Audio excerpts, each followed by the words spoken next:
الحمد لله الحمد لله رب العالمين،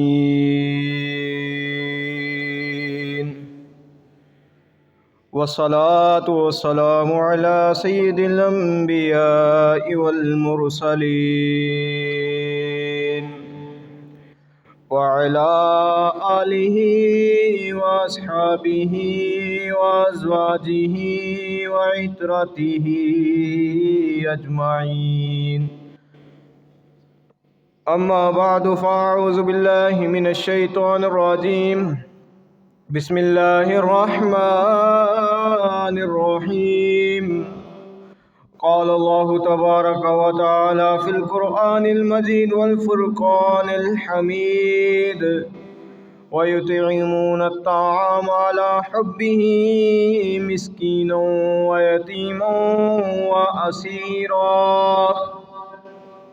صدق الله العظيم وبلغنا رسوله النبي الكريم الأمين الرؤوف الرحيم، ونحن على ذلك لمن الشاهدين والشاكرين، والحمد لله رب العالمين. إن الله وملائكته يصلون على النبي يا أيها الذين آمنوا صلوا عليه وسلموا تسلیما. بآواز بلند پڑھ لیجیے: الصلاۃ والسلام علیک یا سیدی یا رسول اللہ وعلی آلک واصحابک یا سیدی یا حبیب اللہ. الصلاۃ والسلام علیک یا سیدی یا رسول اللہ وعلی آلک واصحابک یا سیدی یا نبی اللہ. الصلاۃ والسلام علیک یا سیدی یا رسول اللہ وعلی آلک واصحابک یا سیدی یا خاتم النبیین. بندہ پروردگار امت احمد نبی، دوست دارے چار یارم تابع اولاد علی، مذہب حنفی ہدارم ملت حضرت خلیل، خاک پائے غوث اعظم زیر سایہ سب ولی، صدیق اکس حسن کمال محمد است، فاروق ذل جاہ و جلال محمد است، عثمان ضیاء شمع جمال محمد است، حیدر بہار باغ خصال محمد است. گناہگارم سیاہ کارم شفاعت یا رسول اللہ.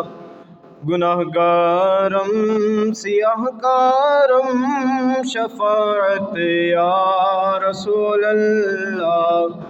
خراب و خستہ و خارم شفاعت یا رسول اللہ. شفاعت یا رسول اللہ، شفاعت یا رسول اللہ. تورا ثانی نشد پیدا نہ در دنیا نہ در عقبہ. یا رسول اللہ تورا ثانی نشد پیدا نہ در دنیا نہ در عقبہ. تو در بے مثل آقا شفاعت یا رسول اللہ. شفاعت یا رسول اللہ، شفاعت یا رسول اللہ. اللہ تبارک و تعالیٰ کی حمد و ثنا اور حضور پر نور شافع یوم النشور صلی اللہ علیہ وسلم کی بارگاہ اقدس میں نذرانہ عقیدت و محبت پیش کرنے کے بعد الحمدللہ ثم الحمدللہ، اللہ تبارک و تعالیٰ کا لاکھ کروڑ شکر ہے کہ ایک مرتبہ پھر اللہ تبارک و تعالیٰ نے ہمیں یوم الجمعہ عطا فرمایا اور انتہائی پاکی کے ساتھ ہمیں نماز جمعہ کی طرف راغب فرمایا. دوسری بات یہ ہے کہ رجب المرجب حرمت والا مہینہ ہے، اور اس مہینے میں حرمت والے ہی واقعات پیش آئے۔ سب سے بڑا واقعہ جو پیش آیا اس مہینے میں وہ معراج کا واقعہ ہے۔ نبی اکرم صلی اللہ علیہ وسلم نے معراج کا سفر کیا، اپنے رب کا دیدار سر کی آنکھوں سے کیا، اور مومنوں کے لیے نماز جیسی نعمت کو معراج بنا دیا۔ خود بھی معراج کی اور مومنوں کے لیے جو تحفہ لائے نماز کا وہ بھی معراج بنا دیا۔ حضور نے یہ فرمایا نا، نماز جو ہے یہ مومن کی معراج ہے۔ کوئی بھی ولی ہو، کتب ہو، غوث ہو، ابدال ہو، صحابہ ہو، اہل بیت ہوں، پنجتن پاک ہو، تابعین ہو، تبع تابعین ہو، کوئی بھی شخص ہو جو رسول کریم صلی اللہ علیہ وسلم کا کلمہ پڑھتا ہو تو اس کے لیے نماز ضروری ہے۔ بغیر عبادت خدا کے مقام ولایت نہیں مل سکتا۔ لوگ کہتے ہیں کہ بس مولا علی کو مان لیں تو مقام ولایت حاصل ہو جاتا ہے۔ آج چونکہ مولا علی کے عنوان سے ہی میں نے اپنی تقریر کا آغاز کرنا ہے، اور انشاءاللہ ہو گیا ہے، کیونکہ کل 13 رجب المرجب اختلافی معاملات کے ساتھ ہی یہ کہا جاتا ہے کہ مولا علی کی یوم ولادت کا دن تھا۔ اہل سنت کے نزدیک یہ 13 رجب المرجب یہ ہی جو ہے یہ مولا علی کی ولادت کا دن تھا۔ آپ اس دن پیدا ہوئے، اور پیدا کہاں ہوئے؟ مکہ میں ہوئے یا کعبہ میں ہوئے؟ مکہ میں ہوئے یا کعبہ میں ہوئے؟ ایک طبقہ اس طرف گیا کہ آپ کی ولادت کعبے میں ہوئی، آپ مولود کعبہ ہیں۔ دوسرا طبقہ اس طرف گیا کہ آپ کی ولادت جو ہے یہ مکہ میں ہوئی تھی، کسی گھر کے اندر ہوئی تھی۔ ایک کہتے ہیں کہ مولا علی جو داماد رسول ہیں، جو اسد اللہ الغالب امام المشارق والمغارب ہیں، ان کی ولادت جو ہے یہ کعبہ میں ہوئی۔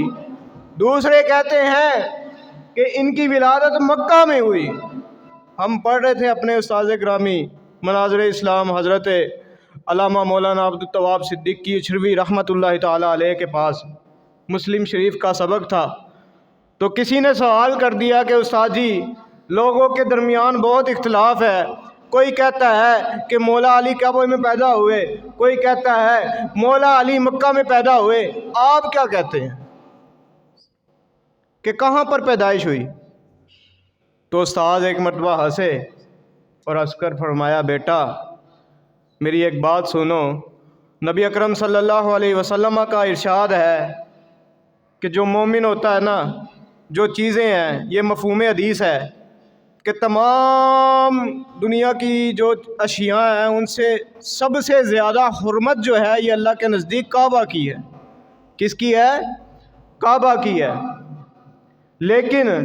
لیکن بیٹا آگے سنو، نبی پاک نے کیا فرمایا؟ حضور نے فرمایا کعبہ کی حرمت تمام اشیاء سے زیادہ ہے اللہ کے ہاں، لیکن جو کعبہ سے بھی زیادہ عزیز رب کو ہے وہ ایمان کا صاحب ایمان مومن کا خون ہے۔ کس کا خون ہے؟ مومن کا خون۔ خون مومن کی حرمت جو ہے یہ کعبہ سے بھی بڑھ کر ہے۔ استاد گرامی نے یہ حدیث پاک پڑھی اور اس کے بعد یہ کہا کہ میں اس بحث میں نہیں پڑھنا چاہتا کہ مولا علی کی ولادت کعبہ میں ہوئی یا مکہ میں ہوئی، بس میں اتنا کہتا ہوں کہ جہاں کہیں بھی مولا علی کی ولادت ہوئی ہے وہ جگہ کعبے سے بھی افضل ہے، وہ جگہ کعبے سے بھی افضل ہے۔ بات ختم، بات کرنے کی کوئی ضرورت ہی نہیں ہے۔ جو کہتے ہیں کہ مولا علی کی ولادت کعبے میں ہوئی، ان کو بھی سلام ہے۔ جو کہتے ہیں کہ مولا علی کی ولادت مکہ میں ہوئی، ان کو بھی سلام ہے۔ ہم روایات کی تطبیق اس طرح کریں گے کہ جس جگہ مولا علی شیر خدا، خدا کا شیر پیدا ہوا، وہ جگہ کعبے سے بھی افضل ہے۔ شاہ مردہ، شیر یزدہ، قوت پروردگار، لا فتح الا علی، لا سیف الا ذوالفقار، کہ علی جیسا کوئی نوجوان اس جہان میں ہو نہیں سکتا، اور جس تلوار کو مولا علی تھام لے وہ تلوار کوئی ہو نہیں سکتا۔ سامعین محترم، مولا علی جب پیدا ہوئے آپ کو یہ اعزاز حاصل ہوا، آپ کو یہ شرف حاصل ہوا۔ اعلیٰ حضرت امام اہل سنت مجدد ملت پروانہ شمع رسالت الشاہ امام احمد رضا خان فاضل بریلوی رحمۃ اللہ تعالی علیہ، آپ نے فتاوی رضویہ شریف میں یہ لکھا کہ جب مولا علی کی ولادت ہوئی تو آپ کو یہ اکرام حاصل ہوا، آپ کو یہ اعزاز حاصل ہوا کہ آپ سب سے پہلے جس ہستی کے ہاتھوں میں تھے وہ امام الانبیاء تھے۔ وہ کون تھے؟ امام الانبیاء۔ ہمارے بچے پیدا ہوتے ہیں، وہ اپنے والدین کو دیکھتے ہیں، والدین ان کو دیکھتے ہیں، وہ بھی خوش ہوتے ہیں، بچے بھی خوش ہوتے ہیں، لیکن میں قربان جاؤں مولا علی کی قسمت کو، کیسی قسمت پائی مولا علی نے کہ جب آنکھ دنیا میں آتے ہوئے آنکھ آپ نے کھولی تو سامنے چہرہ والضحیٰ کی زیارت کی، اور زیارت کرتے ہی مولا علی کو یہ فضیلت حاصل ہو گئی کہ آپ شرف صحابیت پر فائز ہو گئے۔ آپ شرف صحابیت پر فائز ہو گئے۔ کیوں؟ اس کی دلیل میں دیتا ہوں کہ اعلیٰ حضرت نے لکھا کہ آپ بچپن سے ہی کسی بت کے آگے آپ نے سجدہ نہیں کیا، بچپن سے ہی کسی بت کے آگے آپ نے سجدہ نہیں کیا، اور آپ نے جب اپنی آنکھ کھولی تو سامنے جب چمکتا ہوا چہرہ دیکھا تو آپ کا لقب پڑ گیا کرم اللہ وجہہ الکریم۔ کہہ دیجئے سبحان اللہ، کرم اللہ وجہہ الکریم، کہ اللہ تبارک و تعالی نے مولا علی کے چہرے کو یہ اکرام عطا فرمایا، یہ تکریم عطا فرمائی کہ جب دنیا میں آئے آنکھ کھلی تو امام الانبیاء کا چہرہ آپ نے دیکھ لیا۔ یہ ہے مولا علی کی شان۔ حضرت مولا علی مشکل کشا۔ اچھا، بعض لوگوں کو مشکل کشا پر بھی بڑی تکلیف ہوتی ہے۔ مشکل کشا جی کیوں کہندے ہو تسی؟ مشکل کشا کی ہے، کچھ بھی نہیں ہے مشکل کشا۔ اللہ شیر بھی بن گئے، اللہ بادشاہ، اللہ مشکل کشا، اللہ حاجت روا۔ میں نے کہا اصل درد یہ نہیں ہے کہ مشکل کشا اللہ ہے یا غیر اللہ ہے، اصل درد یہ ہے کہ مولا علی کی تعریف تجھے ہضم نہیں ہوئی، مولا علی کی مدحت تجھے ہضم نہیں ہوئی، اس وجہ سے کہ ہم نے یہ ثابت کیا، ہمارے علماء نے ثابت کیا، ہمارے جو اولیاء آئے انہوں نے یہ ثابت کیا کہ جب اللہ کی طاقت ہو، اللہ کی مدد ہو تو صحابہ جو ہیں حضور کے حکم سے گوڑے سمندروں میں ڈال دیتے ہیں، پانی ہو، سمندر ہو، سب کچھ ہو، لیکن پھر بھی اس پانی کے اندر سے گرد نکلتی ہے۔ تم کہتے ہو کہ کوئی مشکل کشا نہیں ہے، حاجت روا نہیں ہے، گھوڑا تو صحابہ کا تھا۔ کس کا گھوڑا تھا؟ صحابہ کا تھا۔ ڈالا کہاں تھا؟ دریا میں۔ کہاں پر ڈالا تھا؟ دریا میں۔ دریا میں کوئی چیز آپ ڈال دیں تو وہ چیز رہتی ہے دریا میں؟ ڈوب جاتی ہے نا، ڈوب جاتی ہے، ہاں ڈوب جاتی ہے۔ لیکن قربان جاؤں جس گھوڑے پر نبی کے صحابہ اگر سواری کریں وہ چیز ڈوبتی نہیں ہے بلکہ تر جاتی ہے، بلکہ تر جاتی ہے، اور یہاں پر یہ رونا رویا جاتا ہے کہ بھائی کوئی مشکل کشا نہیں ہے۔ جن کے گھوڑے نہیں ڈوبتے تو ان کا کیا عالم ہوگا، ان کی شان کا کیا عالم ہوگا، وہ کیسی مدد کرتے ہوں گے۔ ایک واقعہ آپ کے پیش نظر کرتا چلوں، ایک صحابی تھے حضرت سفینہ، کسی قافلے کے ساتھ جا رہے تھے تو آپ قافلے سے جدا ہو گئے، آگے آ گیا شیر، آپ نے دیکھا شیر کو، شیر نے دیکھا آپ کو، دونوں کی ملاقات ہوئی۔ جب انسان شیر کو دیکھتا ہے اور شیر انسان کو دیکھتا ہے تو شیر کیا کرتا ہے؟ انسان پر حملہ کرتا ہے، کیونکہ شیر جو ہے یہ درندہ ہے، یہ خون خوار جانور ہے، وہ کسی کو نہیں چھوڑتا، اگرچہ جنگل کا بادشاہ ہے، اگرچہ جنگل کا بادشاہ ہے۔ لیکن جب دیکھا اس نے صحابی رسول کو تو صحابی نے کیا فرمایا؟ صحابی ڈرے نہیں، صحابی نے ہوش نہیں کھوئے، صحابی نے کہا میں اس رسول کا غلام ہوں، اس رسول کا امتی ہوں، اس رسول کا صحابی ہوں کہ اگر وہ چاہیں تو نماز کی حالت میں ایسے ہاتھ کریں اور ایسے ہاتھ کر کے جنت سے انگور توڑ لاتے ہیں، میں اس نبی کا غلام ہوں۔ جب یہ سنا نا، یہ مفہوم ہے واقعے کا، جب یہ سنا نا شیر کی فطرت یہ ہے کہ شیر حملہ کرتا ہے، جب اس نے رسول کریم صلی اللہ علیہ وسلم کا نام سنا اس نے اپنے سر کو جھکا لیا، کہہ دے سبحان اللہ، سر کو جھکا لیا، کس کے نام پر؟ رسول کریم کے نام پر سر کو جھکا لیا۔ میں نے کہا رسول کریم تو وہ رسول ہے، وہ رسول اعظم ہے کہ اگر آپ کسی پتھر پر اپنا پاؤں مبارک رکھ دیں تو وہ پتھر بھی نرم ہو جاتا ہے، اور تم پھر آ کر یہ کہتے ہو کہ مشکل کشا صرف اللہ ہے، حاجت روا صرف اللہ ہے۔ یہ غلط فہمی ہے ان کی، یہ غلط عقیدہ ہے۔ اللہ تعالیٰ نے قرآن مجید میں ارشاد فرمایا نا انما ولیکم اللہ ورسولہ والذین آمنوا، کہ بے شک اللہ تعالیٰ تمہارا دوست ہے، تمہارا مددگار ہے۔ کون ہے؟ اللہ تعالیٰ۔ انما ولیکم اللہ ورسولہ، اور ساتھ ہی یہ فرما دیا کہ کسی کو کوئی غلط فہمی نہ رہے، جیسے اللہ تعالیٰ مدد کرتا ہے ویسے ہی اللہ تعالیٰ نے یہ قدرت و طاقت، یہ اختیار اپنے انبیاء کو بھی دیا ہے، اپنے اولیاء کو بھی دیا ہے کہ جب اس کو کوئی بندہ پکارتا ہے تو بندے کی مدد کے لیے اولیاء اللہ بھی آ جاتے ہیں، اور بندے کی مدد کرنے کے لیے انبیاء کرام علیہم السلام بھی تشریف لے آتے ہیں۔ یہ ہے مشکل کشا۔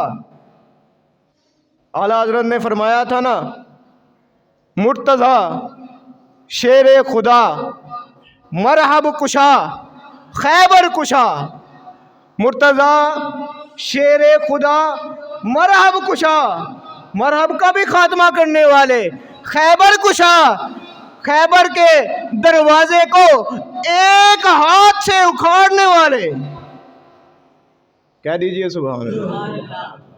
سرورا اعلیٰ حضرت مولا علی کی بارگاہ میں استغاثہ کر رہے ہیں اور ہمیں یہ تعلیم دے رہے ہیں کہ غیر اللہ سے مانگنا یہ نہ شرک ہے نہ بدعت ہے، مولا علی کو مشکل کشا کہنا یہ عین دین ہے، یہ عین ایمان ہے، یہی نظریات اہل سنت ہے، یہی عقیدہ اہل سنت ہے۔ اعلیٰ حضرت نے فرمایا مرتضی شیر خدا مرحب کشا خیبر کشا سرورا لشکر کشا۔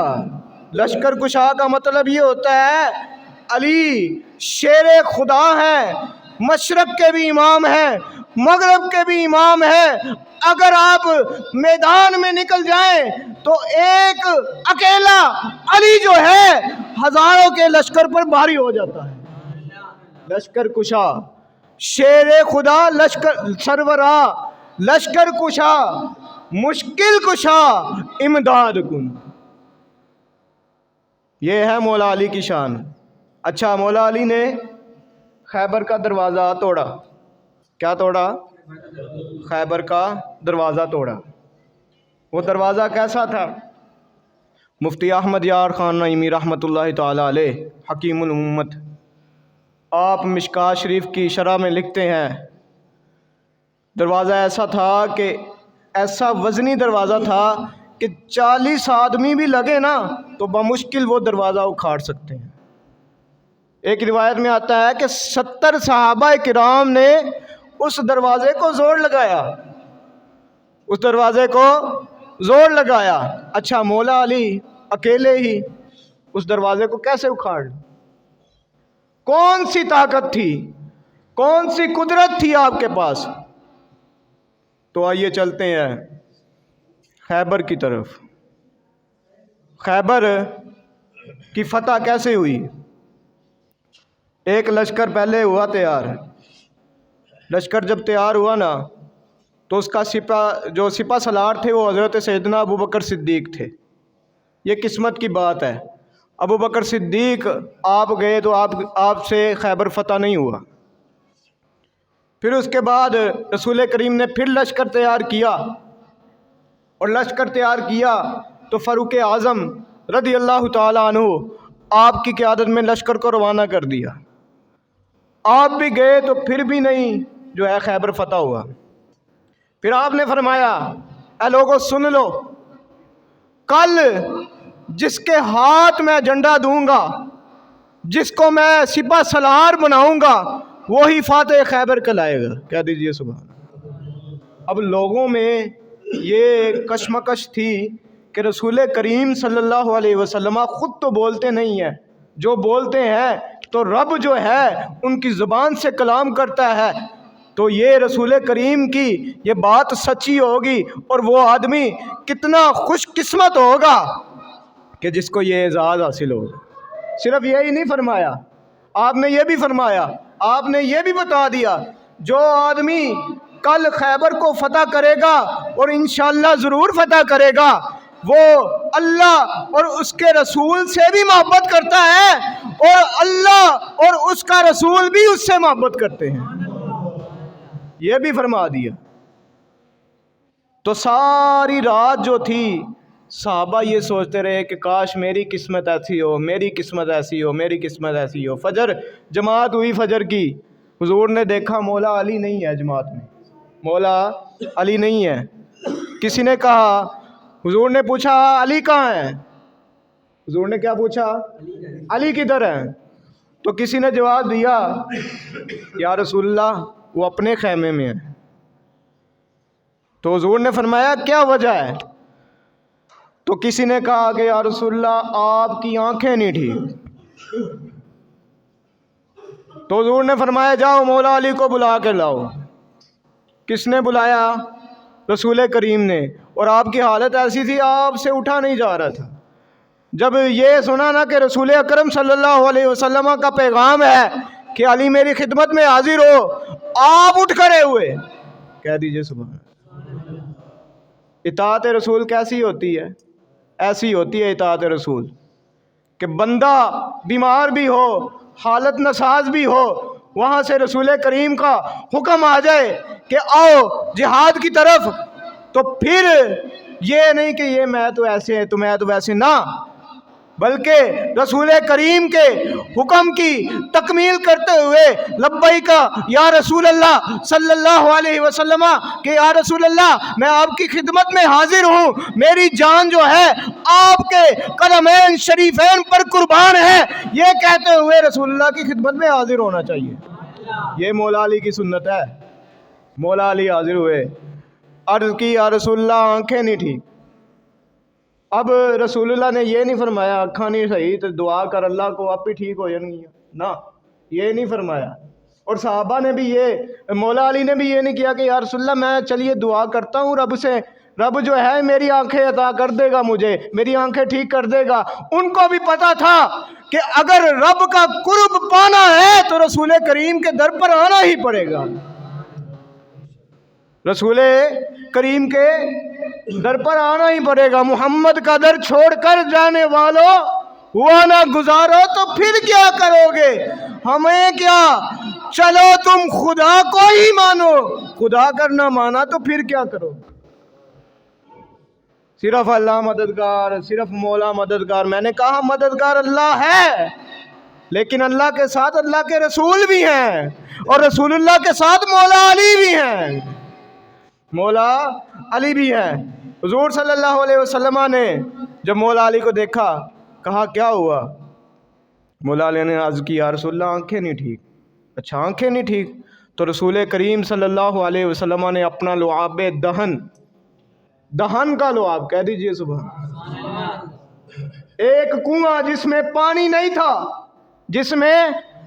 نہیں تھا، رسول اللہ نے لعاب ڈالا، اچھلتا ہوا پانی رسول اللہ صلی اللہ علیہ وسلم کی خدمت میں حاضر ہو گیا. ایک کنواں ایسا تھا جس کا پانی تو تھا، پینے کے قابل نہیں تھا، کھاری پانی تھا، میٹھا نہیں تھا. رسول کریم نے اپنا لعاب ڈالا تو وہ پانی میٹھا ہو گیا. ایک صحابی، حضور صلی اللہ علیہ وسلم کے ایک صحابی کی ہڈی ٹوٹ گئی تھی، رسول کریم نے اپنا لعاب ان کی ہڈی پر لگایا تو وہ ہڈی جڑ گئی تھی. یہ ہے لعاب دہن کی طاقتیں، برکتیں. اور لوگ کہتے ہیں اللہ مددگار ہے.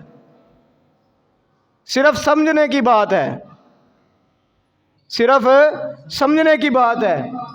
تو مولا علی کی آنکھ پر رسول کریم صلی اللہ علیہ وسلم نے لعاب لگا دیا. جب لعاب لگایا نا، آنکھ اسی وقت ٹھیک ہو گئی. ہم ڈاکٹر کے پاس جاتے ہیں، وہ دوائی لکھ کے دیتا ہے، یہ اللہ کی تقدیر ہے، ہم ٹھیک ہوں یا نہ ہوں یہ اللہ تعالیٰ کے معاملات ہے. لیکن قربان جاؤں ایسے حکیم پر، ایسے طبیب پر، ایسے آمنہ کے لال پر، کہ اگر حضور کے در پر کوئی بندہ اپنا آپ جھکا دے اور عرض کرے یا رسول اللہ میں بیمار ہوں، تو اسی وقت اس کو شفا حاصل ہو جاتی ہے. رسول کریم صلی اللہ علیہ وسلم نے لعاب لگایا تو لعاب لگانے کے ساتھ ہی آپ کی آنکھیں ٹھیک ہو، آپ کی آنکھیں ٹھیک ہوئی. اچھا اب آ جائیے اس دروازے کی طرف، جو دروازہ میں نے کہا تھا کہ مولا علی نے ایک ہاتھ سے اکھاڑ دیا، اور وہ دروازہ 70 اصحاب رسول نہیں اکھاڑ سکے. اس کی وجہ یہی تھی کہ مولا علی کی آنکھوں میں جو لعاب دہن گیا تھا اس کی طاقت آپ کے ہاتھوں میں آ گئی. تو رسول کریم صلی اللہ علیہ وسلم کے لعاب کی برکت سے مولا علی نے خیبر کا دروازہ ایک ہاتھ سے اکھاڑ دیا. ایک ہاتھ سے مولا علی نے خیبر کا دروازہ اکھاڑ دیا. اچھا مولا علی رضی اللہ تعالیٰ عنہ، آپ کی یہ بھی فضیلت ہے کہ آپ انتہائی سخت گرمی میں، جون جولائی کی گرمی میں آپ گرم کپڑے پہنا کرتے تھے، اور انتہائی سخت سردی میں آپ صرف پتلا سا ایک لباس پہنا کرتے تھے. تو مولا علی کو کسی نے عرض کی کہ اے علی آپ کو ٹھنڈ نہیں لگتی؟ ہم تو یہاں پر ٹھٹرتے ہیں ٹھنڈ کے ساتھ، آپ کو سردی نہیں لگتی، آپ کو گرمی نہیں لگتی؟ آپ گرمی میں بھی ایک موٹا لباس پہنے ہوتے ہیں اور سردی میں باریک لباس پہنے ہوتے ہیں. تو مولا علی نے یہ فرمایا، آپ کو یاد ہے جب رسول کریم صلی اللہ علیہ وسلم نے میری آنکھوں میں لعاب لگایا تھا، کیا لگایا تھا؟ لعاب لگایا تھا، اور لعاب لگانے کے ساتھ مجھے ایک دعا بھی دی تھی. وہ دعا کہ کیا تھی؟ آپ نے، رسول کریم نے ہاتھ اٹھائے، رب کی بارگاہ میں التجا کی، یا اللہ یہ تیرا شعر ہے، یہ اسد اللہ ہے، یہ اللہ اور اس کے رسول کا شعر ہے. میں یہ دعا کرتا ہوں یا اللہ اس شعر خدا کو سردی سے بھی محفوظ رکھ اور گرمی سے بھی محفوظ رکھ. مولا علی فرماتے ہیں اس دعا کی برکت یہ ہوئی کہ نہ مجھے کبھی ٹھنڈ لگی ہے اور نہ کبھی سردی لگی ہے، نہ گرمی لگی ہے. یہ ہے مولا علی کی شان، یہ ہے مولا علی. حضور صلی اللہ علیہ وسلم نے یہ بھی فرمایا، من سب علی فقد سبانی ومن سبانی فقد سب اللہ، او کما قال علیہ الصلوۃ والسلام. رسول کریم صلی اللہ علیہ وسلم نے یہ ان لوگوں کے لیے خصوصی یہ روایت ہے جو مولا علی سے بغض رکھتے ہیں. آپ نے فرمایا کہ جو علی کو گالی دے گا وہ مجھے گالی دے گا. وہ کس کو گالی دے گا؟ رسول کریم کو. اور جو رسول کریم کو گالی دے گا وہ اس طرح ہی ہے جیسے اس نے خدا کو گالی دی ہے.